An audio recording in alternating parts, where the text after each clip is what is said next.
Salam sejahtera. Terima kasih atas kesudian anda singgah di channel saya. Bagi yang sudah subscribe channel saya mengucapkan ribuan terima kasih. Dan bagi yang belum subscribe channel ini, bantu tekan subscribe di bawah ruangan video ini agar saya lebih bersemangat untuk memberikan info sukan kepada anda semua. Terima kasih sahabat baik.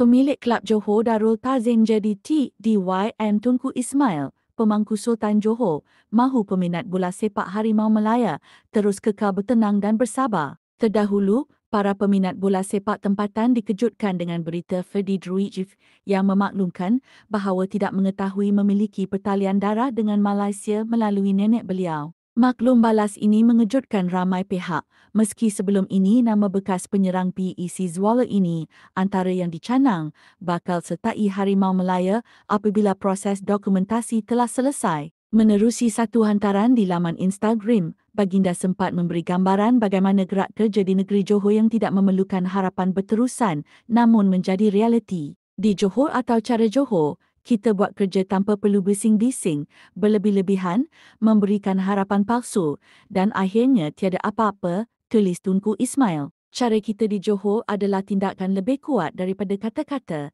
Kami tidak banyak bercakap, kami laksanakan.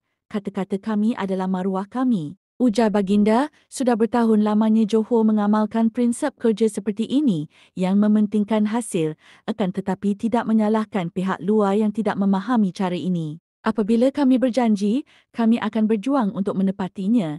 Itulah Johor, hasil lebih bererti.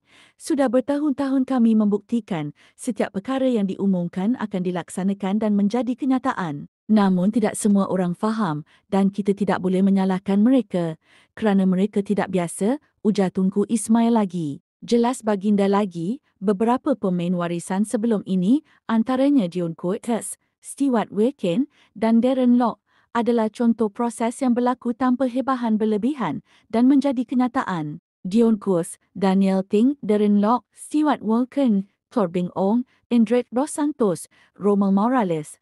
Tahu-tahu jadilah jadi, tak ada heboh-heboh menggelupur. Tunku Ismail mahu pemikiran peminat semua agar berubah seperti cara di Johor dan tetap percaya dengan izin Yang Maha Esa, kejayaan akan tiba buat pasukan Malaysia. Ubah pemikiran itu, lihat Johor, ikut cara Johor, bersabar, beradab dan bersyukur. Dengan izinnya, ayah akan kurniakan kejayaan.